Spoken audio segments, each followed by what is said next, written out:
Good evening, it's Nilo. I am going to make a balanced Druid rotation guide. DPS guide. Yes. Right, I did have another guide, but unfortunately, I made a bit of a major cock up. Shh, I messed up. I really messed up. And I've since done a little bit of research and done some testing of my own. And as it turns out, you're far better off refreshing both dots as opposed to just the one dot. Anyway, moving swiftly onwards, this is the new and revised guide. So, to begin with, I am going to start with the stats you need, your stat priority. Coming up on the screen right now, it's your stat priority. You need to get hit cap to 15%. Once you've got your hit cap to 15%, you are stacking haste until you reach your haste soft cap. Now, your haste soft cap gives you 2 extra dots. Oh, excuse me, there you go. Your haste soft cap gives you 2 extra dots with Sunfire and Moonfire, and those 2 extra dots obviously mean a lot of extra damage. Now the haste stock cap is actually quite easy to reach at high level gear, so once you reach your haste stock cap of 5,273 rating, or around about 12.4% haste, maybe just a little bit more, that is when you want to start stacking crit. Crit is a very valuable stat for balanced druids right now, far more valuable than mastery. Mastery you want to reforge into critical strike rating. The reason being is that mastery is rubbish.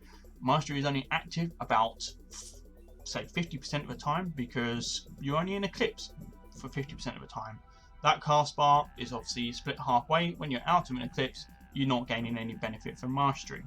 So, like I say, useless stat really. Well, it's not useless, but it's very, very weak. It's by far our weakest stat.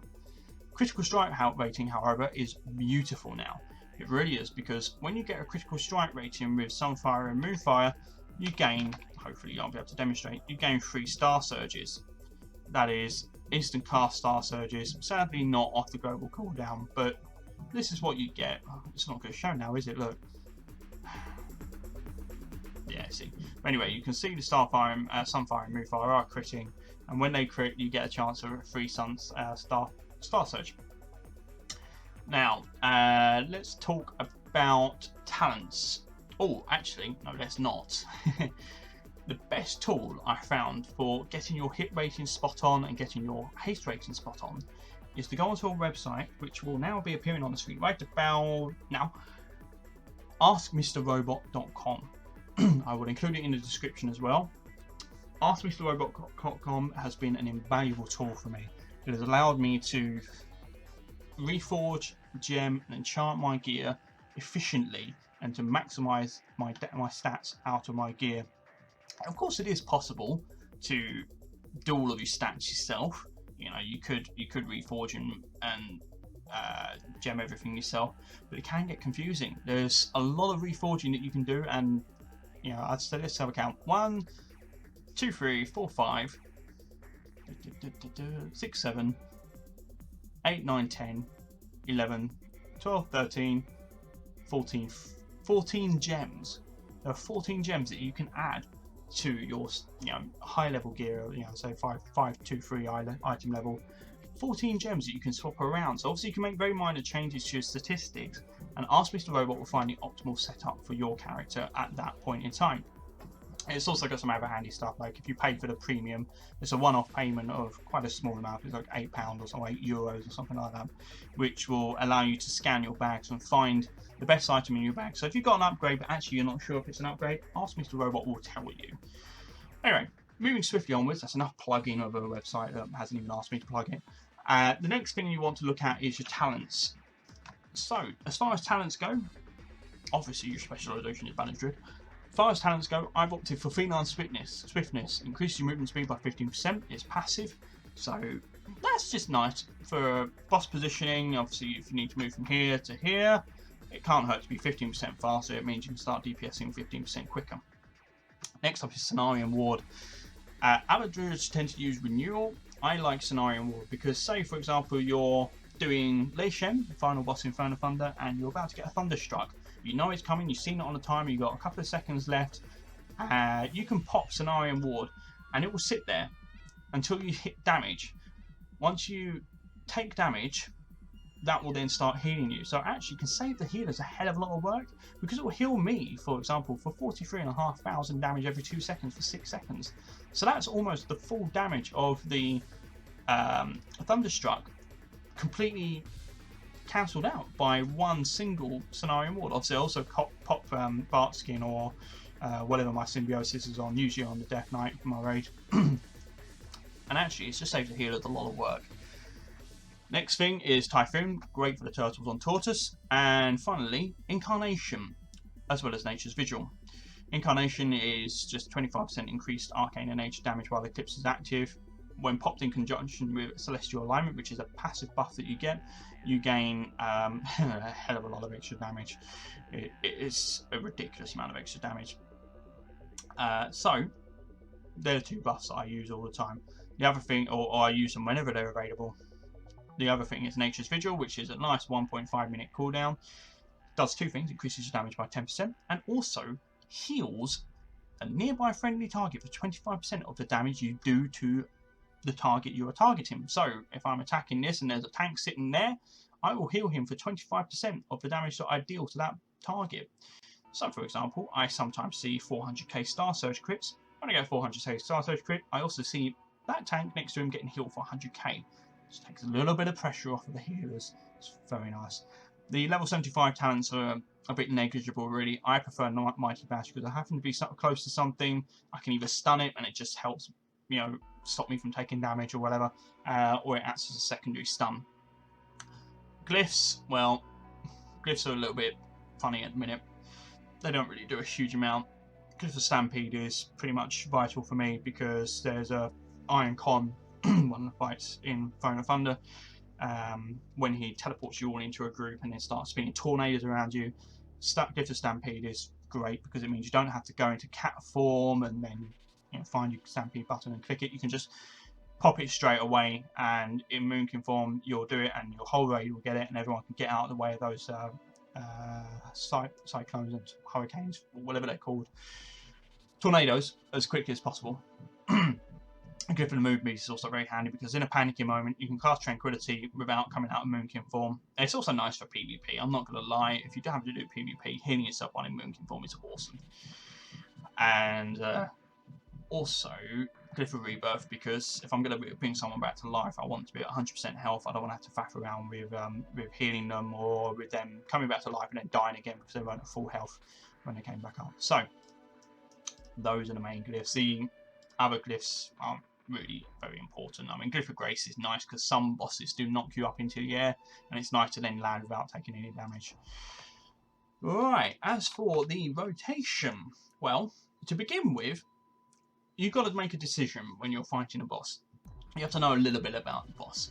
For example, on a fight like Horadon, who is a giant dinosaur, I would start in Lunar Eclipse. And the reason being for this is that I don't want to burn off these cooldowns, these 3 cooldowns down here, right away. I don't want to burn them off at the start of the fight because Horadon's not that important to DPS at that point, because he's not going to take extra damage.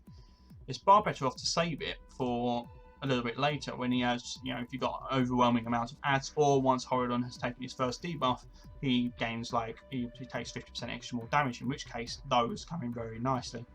So I would start off on the target dummy, just casting Star Surge, hit Starfall, and putting up my dots. So that's how I would start off a fight on a boss without using any of my cooldowns. And just like anything, use those Star Surges whenever they pop up. I pretty much make a habit of casting my spell and mashing the Star Surge button, just in case it does come up. It didn't work that time, but sometimes it comes up. So I can do, you know, about 130 DPS per second, which is respectable, starting off on Lunar Eclipse. It's a good little start, and it's, you know, it's respectable enough. However, on a boss fight that has, say, you know, you're popping heroism straight away at the start, you're popping everything, you just, you know, you want to start nuking straight from the beginning, then I would start on Solar Eclipse. Now the reason being for this is that obviously when you pop these, Celestial Alignment gives you naught Eclipse, and also both your dots can go on at the same time and give you a very nice DPS boost. When Celestial Alignment ticks off, you'll notice that I've actually started already pushing up to the next eclipse. It means I can pop Starfall again, so I get a secondary Starfall. So that is really nice. Getting a secondary Starfall on a start of the boss fight is really good. That's why I'll start on that particular eclipse. The rotation itself is very simple now. All you need to do is open up with Star Surge every single time, apply your dots, both of them, and just spam Wrath. Spam Wrath until you get to that bar to the other side. Every free Star Surge you get, use it. Use it as soon as it pops up. If it doesn't pop up, tough. If it comes off cooldown, use it. And again, the other side, just refresh both dots and just keep on casting. This will maximize your DPS. This is just your standard rotation when you're waiting for other things to come off cooldown. Obviously, also then pop Starfall anytime you get it. I didn't pop it there because I forgot, quite frankly, because I'm too busy talking and not focusing on what I'm doing. So, yeah, there we go. The other thing that can be nice to do is, and this is just a final answer for it really, just quickly to add it on to the end of the video. Okay, so you guys are all standing around, your whole raid is standing about, and you're waiting for the boss fight to start. The tank's ready, everyone's ready, and you're getting a countdown. Most good raid leaders and most good tanks, if the tank's got assist, will have a countdown that comes up because most good raids also have deadly boss mods. Deadly boss mods is an ideal and very required add-on really for raiding. So you would wait until the tank has done his countdown. This is what I do. It's entirely up to you whether or not you want to do this, but it's just nice to just start DPSing right away because Starfall doesn't really do a lot of damage. It's not going to pull aggro unless there's multiple targets. The other one fight you should not use Starfall on is Dark Animus. Don't use Starfall on Dark Animus. It hits too many targets and it can hit the wrong targets. You don't want that. Don't use Starfall on Dark Animus. I just avoid using it altogether. It's a DPS loss, but Dark Animus is not about DPS. It's about surviving. So what I do is say there's a countdown. So say 7, 6, 5, 4, 3, 2, 1. When it's about 2, I pop Starfall. And then when I pop these, it obviously refreshes it. So you're already moving into position, going la-di-da-di-da. You pop your cooldowns, you get another Starfall. Cast it, do your dots, do Star Surge, start your rotation, and so on and so forth. It just means that you're doing a little bit of damage while you're moving into position. It won't be much, but every bit of damage counts on a boss fight. It really does. So, that's me done. Hopefully I've got this right this time. The only other thing that I've probably got wrong is just what order I cast these in. For now, I am casting them. I've actually got them in the wrong order on this layout. I cast Incarnation first, followed by Nature's Vigil and Celestial Alignment. I do Incarnation because it's got a 30-second buff timer, so it runs the whole time. And these two are off the global cooldown. You can pop them whenever you like. In fact, it might even be better to just do a macro that does both of them together. This way you're getting your 25% damage from Incarnation plus your Celestial Alignment and everything all just in one big hit. And like I say, the damage you can do at this point is ridiculous. And also you look cool. How cool does that look? You even got claws. I wish I'd look like this all the time. Anyway, ooh, flowers. Right. Anyway, thank you for watching. If you have any comments or any questions, feel free to post them. Put them in the comment section under this video. And like I said, I will put up the link again. AskMrRobot.com. I'll look it up. It's so handy. It's so easy to use. It really is. Just make sure you select the like whichever states you're in. If you're in EU or US, make sure you select that because that can cause a bit of confusion if you're looking for Nilo on another part of the world. Anyway, thank you for watching and bye. Hang on, gotta do this. Bye. There you go. Oh, you waved at the dummy. Oh well. Bye.